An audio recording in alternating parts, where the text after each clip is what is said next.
everybody. My name is Lisa. I'm a Christian in recovery from drugs and alcohol, and today I choose recovery. If you would just join me in a prayer, please.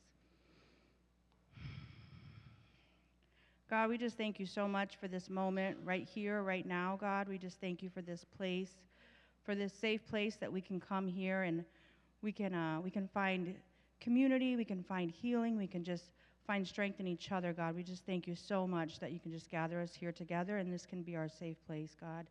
I just ask that you could guide my testimony tonight, that you could use my words to help somebody out there.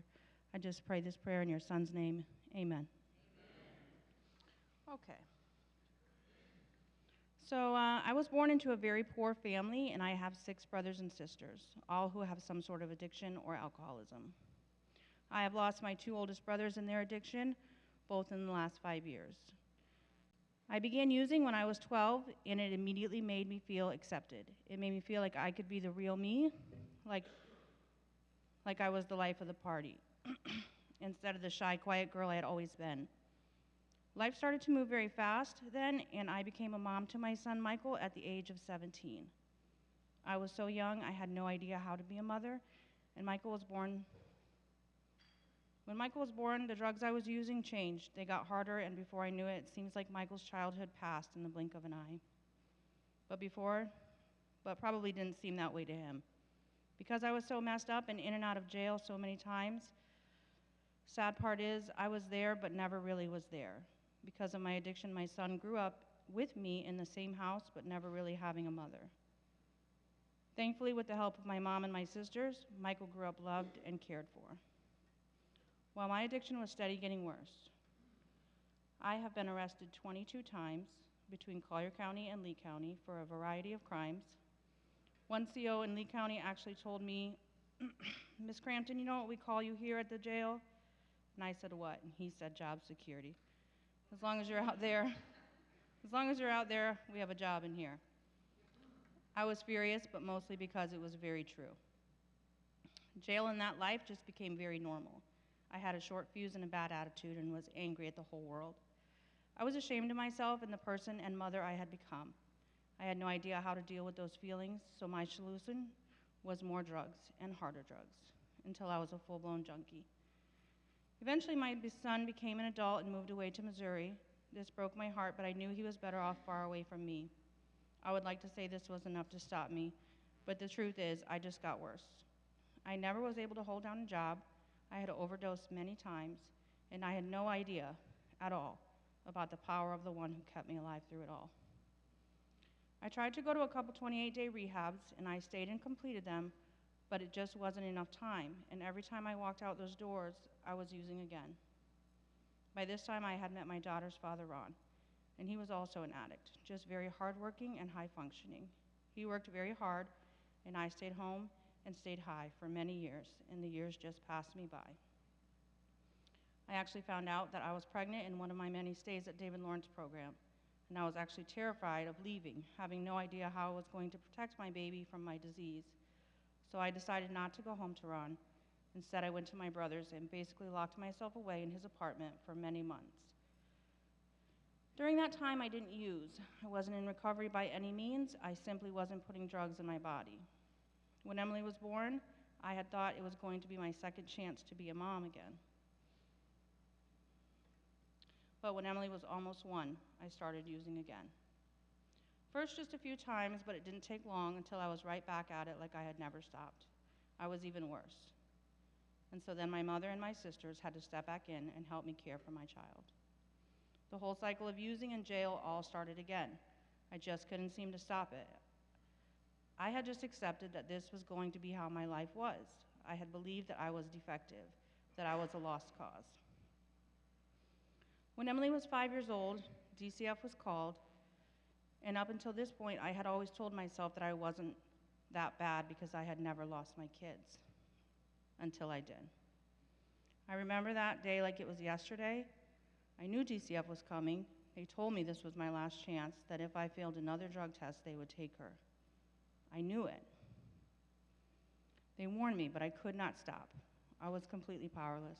The day they came for her, I had to pack her bags and look at my little girl's face, Trying not to cry, I promised her right there, Mommy will get you back. It will be okay. I will never forget the look in her eyes. I had no idea how I was going to make this happen, but I had promised her. I had never felt pain like this in my entire life. It literally broke me. That's when I hit my knees, and without any words, my heart cried out to God. Please help me, God. To a God that I didn't know, to a God that I thought couldn't possibly know me. Next thing I knew, my brother Adam, who worked at St. Matthew's house at the time, pulled up to my house, and he took one look at me, and through his tears, he said, Lisa, get in the truck. You're going to detox and a 1-year program at Jill's place. And me, who had never listened to anyone a single day in my life, I got in the truck. And off to detox I went. I was on so many psych meds and benzos that I had to stay for weeks in detox. On the day Adam picked me up from detox, he said, well, now you have a VOP, so you have to turn yourself in. And then we will be at court, and you will go to your program tomorrow. I said, Adam, it's a VOP. I said, there's no way I will even see a judge tomorrow. I have to sit at least 45 days. And he said, trust me and trust God. And I was just so broken and defeated at this point, I said, okay, let's go. I turned myself into jail, and at 24-hour court the next morning, it just so happened to be the judge that put me on probation. So he was actually able to listen to the people there from St. Matt's who were there on my behalf, and he released me to the program that day. It seemed like a miracle to me, and the next thing I knew, I was out on a farm in the middle of Alva. When I look back on it, I can clearly see when I hit my knees and my heart cried out to God, the way that he began to move on my behalf, and he moved swiftly. Psalms 34:17 says, the righteous cry, and the Lord hears and delivers them out of all their troubles. And that's exactly what he did for me. When I got to my program and the fog began to clear, I was in so much pain, my heart hurt so badly for the things I had done to my children. All I could see was Emily's scared little face and hear the promise I had made her. At night, every single night, I would wake up at 3 a.m., always at 3 a.m. I would just sit and cry up on my bunk, my whole body racked with sobs. And in that pain, in that moment, at 3 a.m., is where God met me and where I truly met my Father. Every night, I would cry, and he would comfort me, and I clearly didn't deserve his comfort. That is where he truly showed me mercy. I began to build a beautiful relationship with God out of all that terrible, terrible pain. The Bible says 34:18, the Lord is close to the brokenhearted and saves those who are crushed in spirit. And that's what he did for this selfish girl who only ever thought about herself. Throughout that whole year at St. Matthew's house, I had many giants to face. I had a ton of legal stuff. I was sentenced to pick up trash on the weekends and had to complete my probation.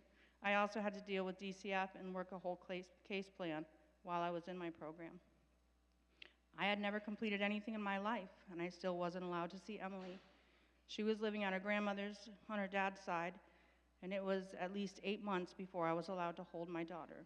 It felt like that day would never come.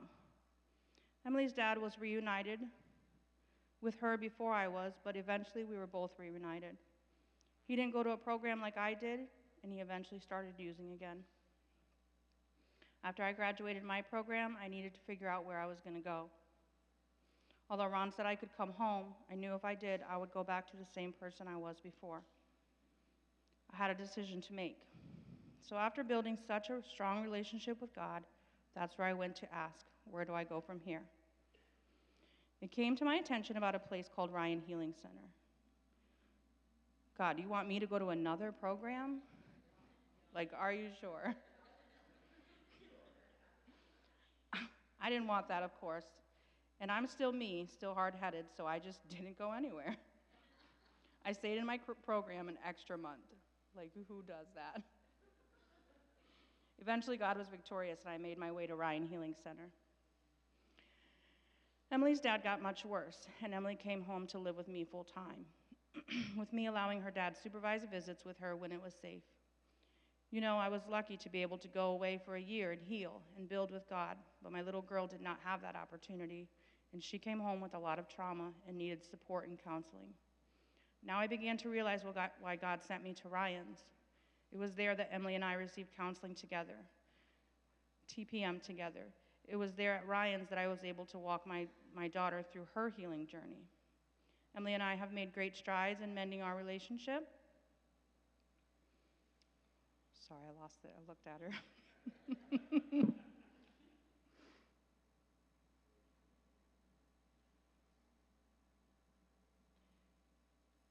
And learning how to live and operate like a mother and daughter should. Then we got the news that shattered my little girl's world. In October of 2023, Emily's father overdosed on fentanyl and passed away. And whatever issues we may have had, he was a good dad to her, and she loved him with her whole heart. And I was able to stand there next to my little girl when she had to say goodbye to her daddy, knowing that it could have been me. By the grace of God and the work we have done in this program, I was able to be there for her during that pain. I was able to hold her night after night and answer all the hard questions. I was able to be a mother. And because of the foundation I had built and the relationships I had built in this program, we were covered. We were covered in prayer, we were covered in support, we were covered in comfort and guidance. With all of that, we began to walk through the pain, and I watched my daughter begin to build a relationship with God through her pain, just like I had done a few short years before. It really is a beautiful thing to watch when you come to Choose Recovery and people like Gwen are happy to see Emily, and they give her tasks that she can do to make her feel a part of. Some days, in the same way that serving others keeps me well, it looks the same for her. Although I went through my steps while I was in my program, after I left there, I kind of dragged my feet about getting a sponsor and really continuing working a program. I had this belief that I had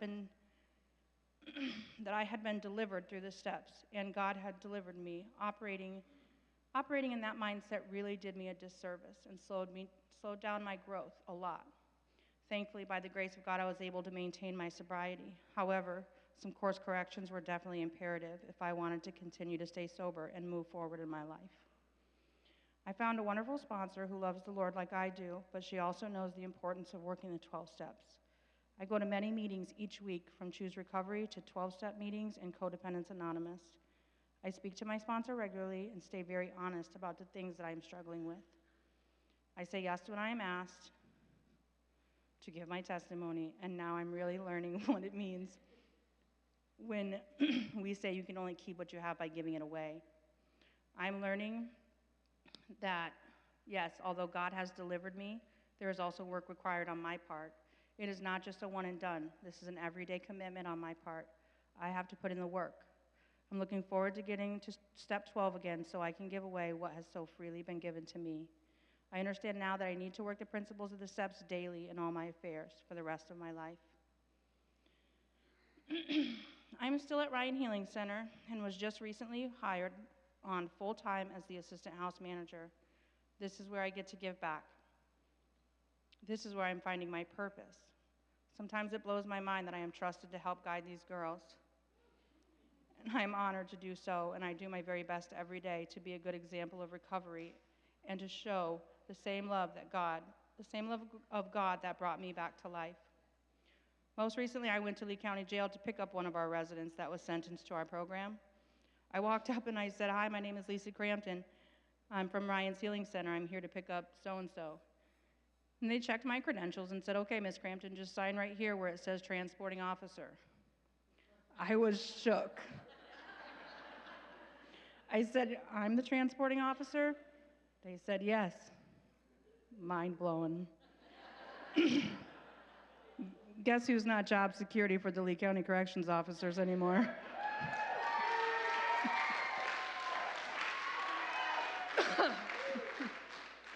I work for the other team now. At that moment, I realized that things sure have changed. Almost 5 years ago, I needed a transporting officer. Now here I was picking up a new girl. I actually had to stop and text my mom and my sisters. Needless to say, they were extremely proud of me. I cannot say enough of how good God has been to me. This year, I also bought my very first car all on my own.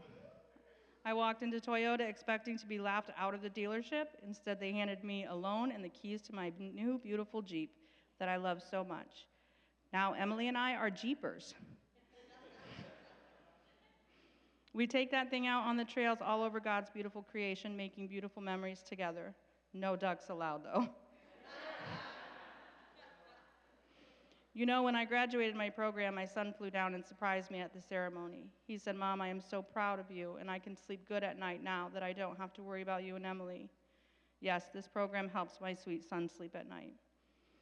Most recently, I was able to travel to Missouri with my family to be a part of my son's wedding and to hear the exciting news that he's going to be a father. Yes, I'm going to be a grandmother. In March of 2020, I was so broken, all I wanted was to get my little girl back. That was the whole goal. I could not see past that. But for God, He had so much more in store for me. If God would have answered my greatest prayer exactly as I had asked for, I would seriously have shorted myself. God has blessed me immeasurably more than I could have ever asked for. Today, I have beautiful relationships in my life with my mom and my family. I get to share things with them and be a part of family events. I also have the most amazing recovery family and relationships I have built with these women who have helped me walk through the hardest things and have truly held me up at times. I have found someone to love, and he loves me. I have a beautiful relationship with my children, and they know that they can count on me to be their mom. Through working the 12 steps a few times, I'm learning to love myself and forgive myself for the past. I will not regret the past nor wish to shut the door on it. I hope and I pray that I never forget the amount of pain that I felt that brought me to such a place of desperation, because it was there that I finally let God in. Philippians 1:6, "He who began a good work in you will see it through to its completion." God has surely begun a good work in me, and I have complete trust and faith that He will see it through. Thanks for listening.